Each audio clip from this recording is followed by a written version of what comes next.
చూస్తురా చేతిలో దరఖాస్తులు పట్టుకొని ఎట్లా లైన్లో నిలుచున్నారో.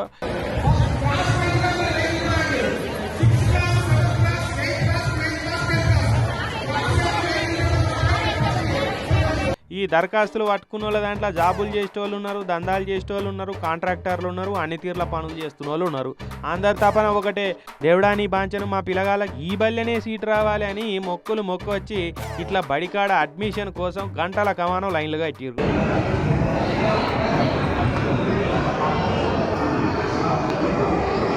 మళ్ళీ ఇదేదో ప్రైవేట్ బడి అని కూడా పొరపాటే, పక్కా సర్కార్ బడే.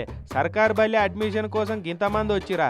ఏమున్నదా బళ్ళే అంతగానం అంటే ఈ బడి అన్ని బళ్ళె లెక్కనే మామూలు బడే, కాకుంటే శంకుల పోస్తే తీర్థం అవుతుంది అన్నట్టు ఈ బడిని మంత్రి కోమటిరెడ్డి వెంకటరెడ్డి సారు సొంత బడి కట్టించినట్టు సొంత పైసలతోటి కట్టించిండు. సారోళ్ళ కొడుకు ప్రతీక్ రెడ్డి పేరు మీద పెట్టిన ప్రతీక్ ఫౌండేషన్ తరపున ఈ సర్కార్ బడి హాలతే మార్చి పడేసిండు. ప్రైవేట్ బడి ఉన్నట్టే బందోబస్తు బిల్డింగ్ కట్టించిండు, కొత్త కొత్త బెంచీలు, డిజిటల్ క్లాస్ రూమ్లు, లైబ్రరీ, కంప్యూటర్ ల్యాబ్ అటువంటి సౌలతులు చేయించిండు.